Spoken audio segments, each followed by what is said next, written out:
Alright, hello everyone.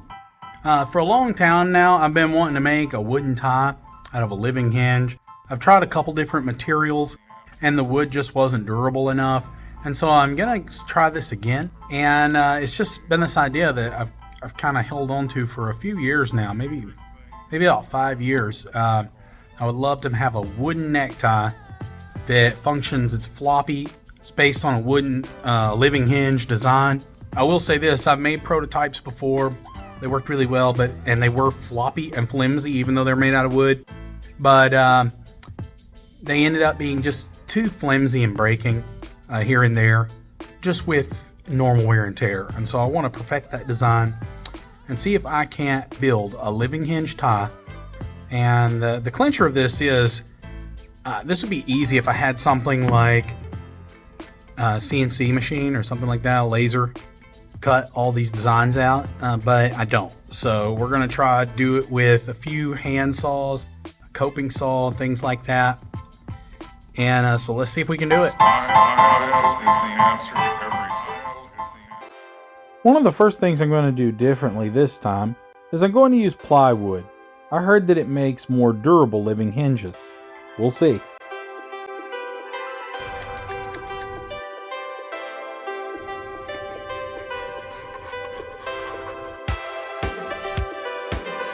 Yes, I know that this is a very wobbly shape to trace out, but I'm just getting the rough dimensions and shape right now.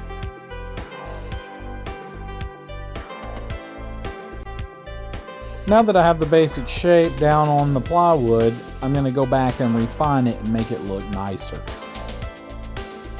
In order to do that, I'm going to break out the old straight edge so that everything is perfect.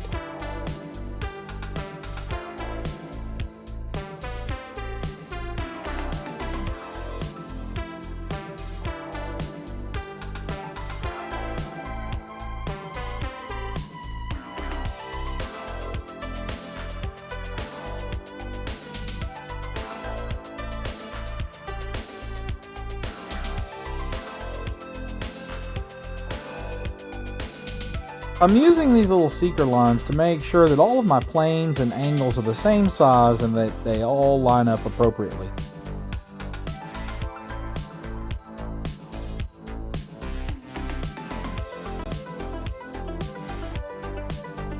Now that all the shapes have been refined and I'm satisfied, it's time to take it over to the bandsaw and start cutting it up.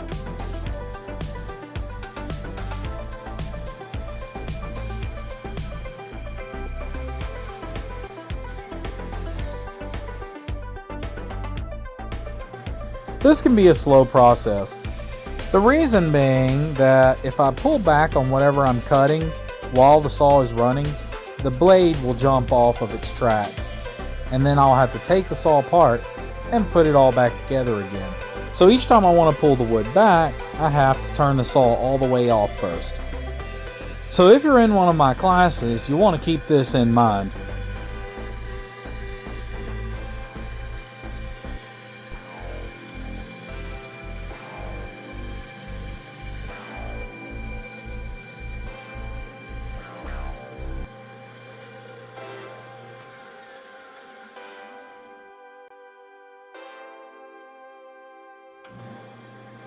You'll also see me cutting at angles from two directions. I explain all this in other videos, so I'm not going to really get into it right now. If you want to know about those kinds of things, you can go back and watch my video on making the limbo book nook.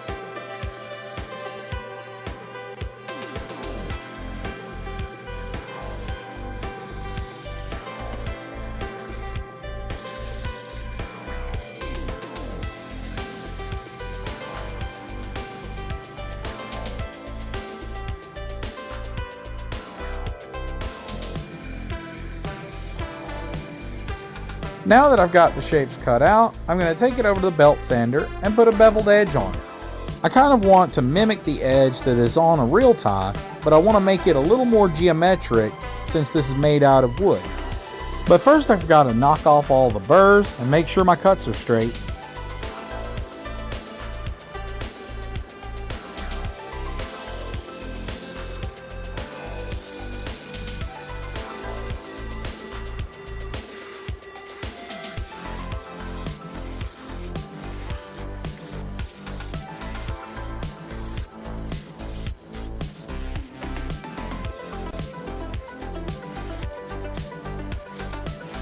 Now it's time to clean up all of this mess. My dust collector that I made broke, so I have to do a little bit more manual cleaning now. Ah, that's better. Now I'm going to do a little bit of hand sanding to refine some of the shapes, and then I'm going to go ahead and start drawing out my living hinge pattern onto my tie blank.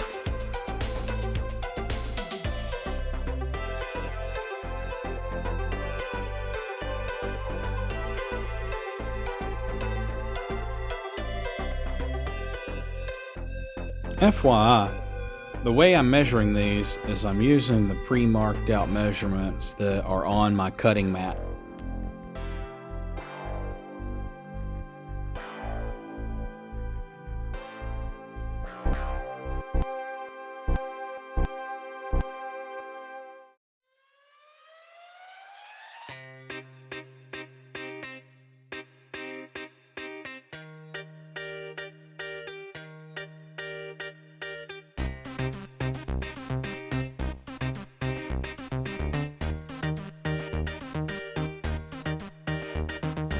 So this first pass of lines are going to be all of my cuts that are going on the outside of the living hinge.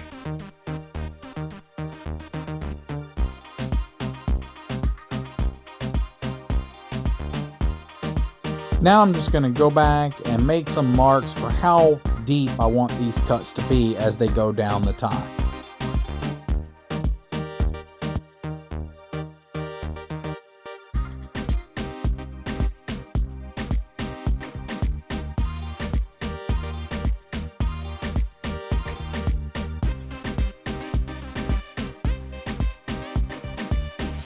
Now back to the bandsaw for the first round of cuts.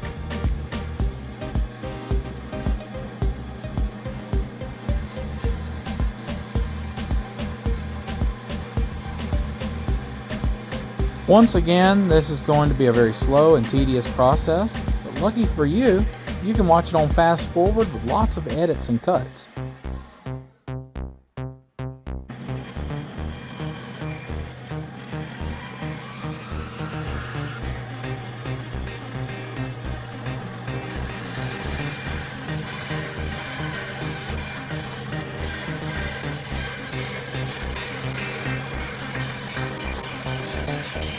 You're pretty perceptive, so you're probably gonna notice that I'm just randomly sanding throughout this video. Sometimes I like to put on a podcast and just sand everything all at once so I can get in the zone, and sometimes I like to break up the monotony. Now I'm coming back and making my marks for my inside cuts on my living hinge.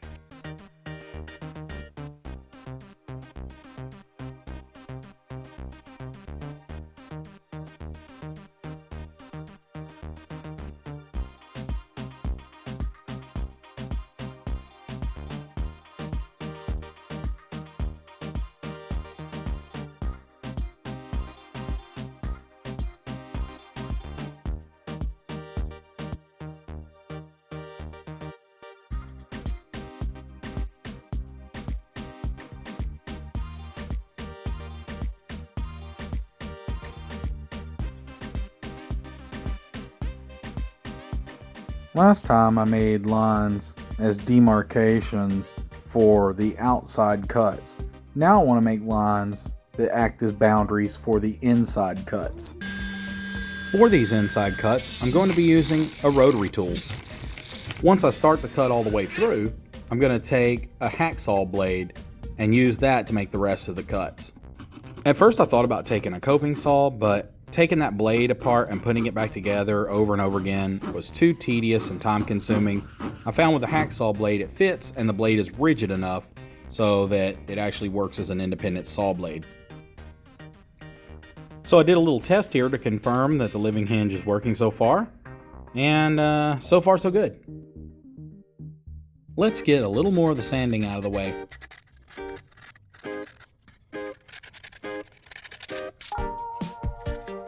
Alright, that's about enough of that. I started making my cuts over the edge of a table. Then it occurred to me that that wouldn't work very long. It's only a matter of time before the weight of the tie hanging over the table is going to droop, so I need some support on both sides. To solve this problem, I decided to pull apart 2 tables in a group, just a slight amount so that I could run my saw and my blades through that gap.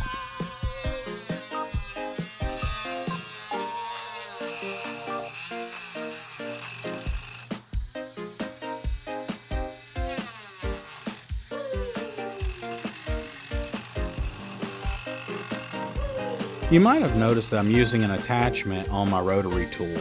This helps whenever I'm sculpting on projects. They're going to be taking a while, and I need that kind of finesse of a pencil or a paintbrush or some kind of stylus. It works pretty good, but there is a downside. Less of the torque makes it all the way down to the blade, so it's not as powerful.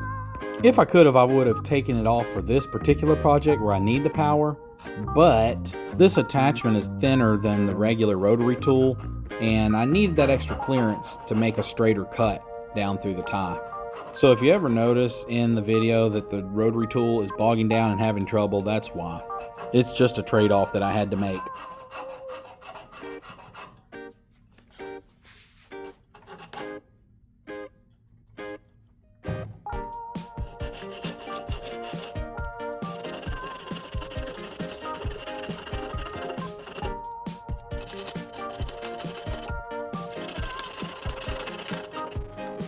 Every once in a while, I would have to use my X-Acto knife to finish carving out a hole because my blade was too wide and it would make a larger opening than what I was willing to make.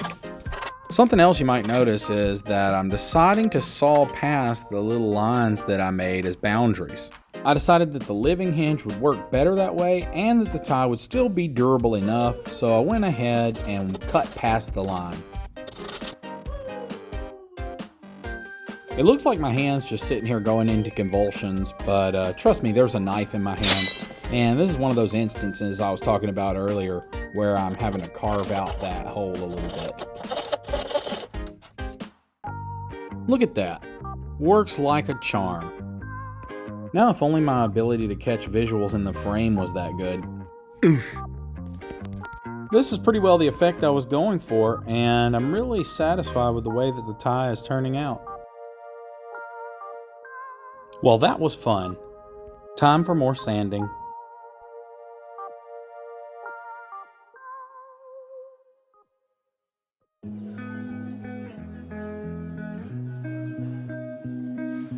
I know what you're thinking. Did he sand every one of those cuts?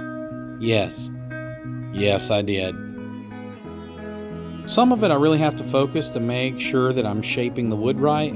But other times I can put on a show, an audiobook, or a podcast, and I can kind of make it less tedious. It can sometimes be enjoyable and relaxing, though, to just zone out and do something that's repetitive. Now that all of my cuts are made, I'm going to use this electric eraser in order to quickly get rid of all these lines that I made earlier. It's important that I get them all off because I'm going to be staining this so that all my wood grain shows through. I want everybody to be able to look at this tie and know that it's made out of wood.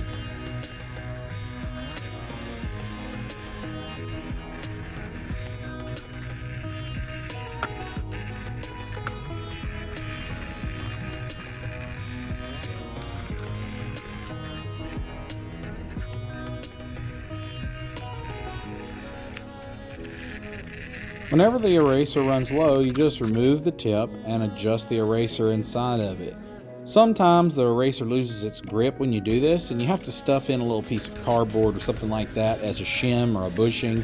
This keeps the eraser from sliding back into the metal holder because it increases the pressure that's on the eraser.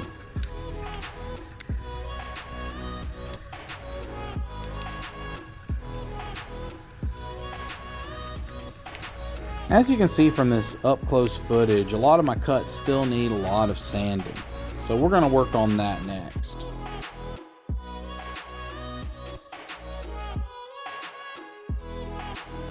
I sanded on this thing so much off and on. By the time I was done, sometimes I didn't even feel human anymore. What is the meaning of life? Why are we here?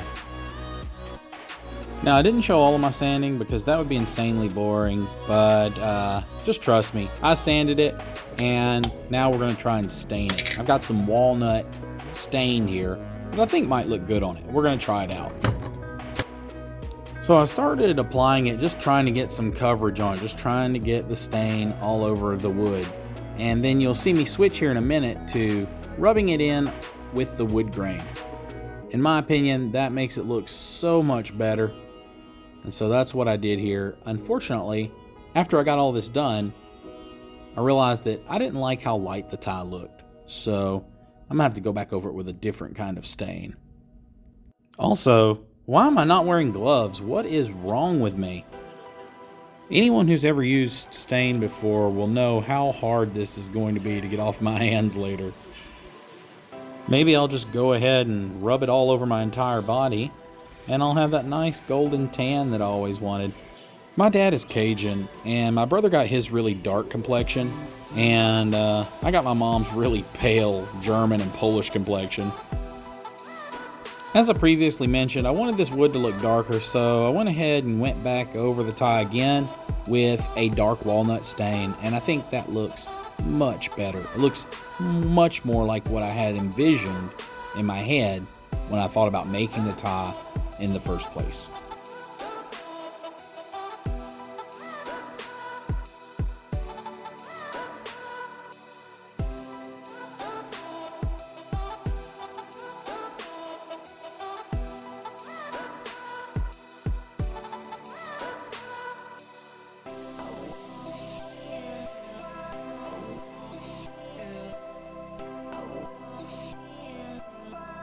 One of the things I started thinking about once I got the tie stained was how living hinges look so good whenever they're cut out with laser CNC, because the cuts are so much darker than the rest of the wood due to the burning.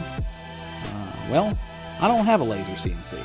So what I did was I took a paintbrush and I just used it to glob in tons of stain inside these cuts and then just wipe away the excess. And it ended up looking pretty decent whenever I did that.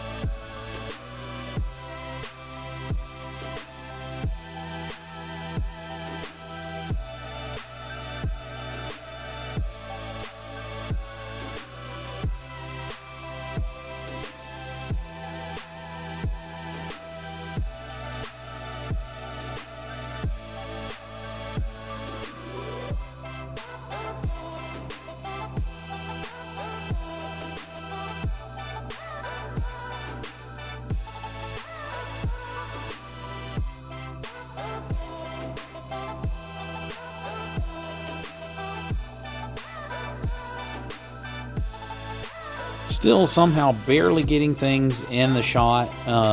Man, get it together. Since this tie is not a real tie, I'm gonna have to figure out a way to wear it. And so I settled on this little nylon strap. Right now I'm using a torch to burn the edges of the strap so that they don't fray. If you melt the edges of nylon like that, it'll keep it from fraying out. You can get these little buckles online. I think I got these from Amazon. I'll try to remember to put the link in the description.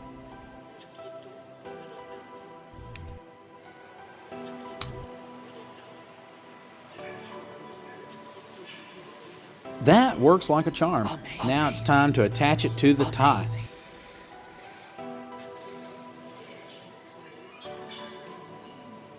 Since the strap is black, I'm using a white color pencil to mark it. That way I can actually see due to the contrast. Now to give it a little squirt. Now I'm going to be using screws to fasten this on, but as I always say, or just now made up, a squirt don't hurt.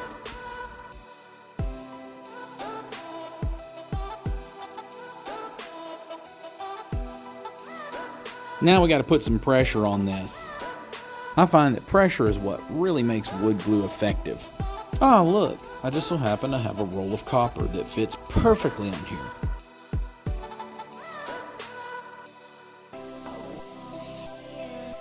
After the glue dried and cured overnight, it's pretty durable. Now it's time for some redundancy. We want to anchor this piece down with some little screws. First, we'll start by making some pilot holes. This will make it easier to sink the screws in, but it'll also keep the wood from busting. You just want to be careful not to drill all the way through the other side.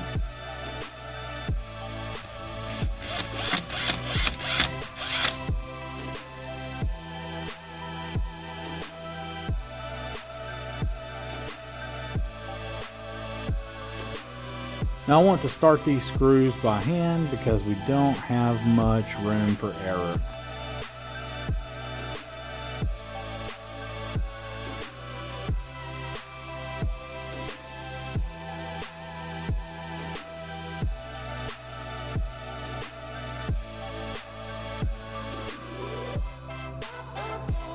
If you want to use a cordless screwdriver like I'm going to in a minute, you just want to set the clutch so that it's really easy to slip. You definitely don't want to strip the threads out on this thing because there just, like I said, isn't much of a margin of error.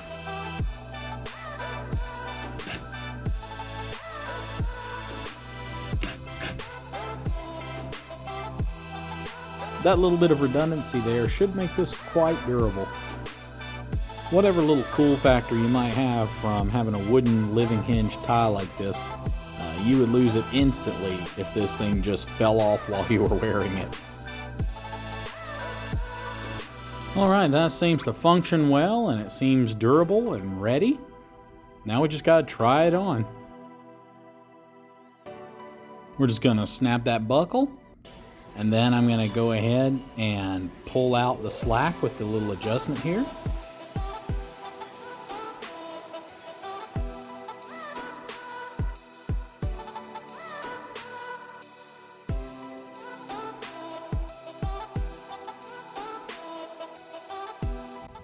Alright, that's going to wrap it up for this video. Hope you guys enjoyed it. Now there's nothing left but the glamour shots. Until next time.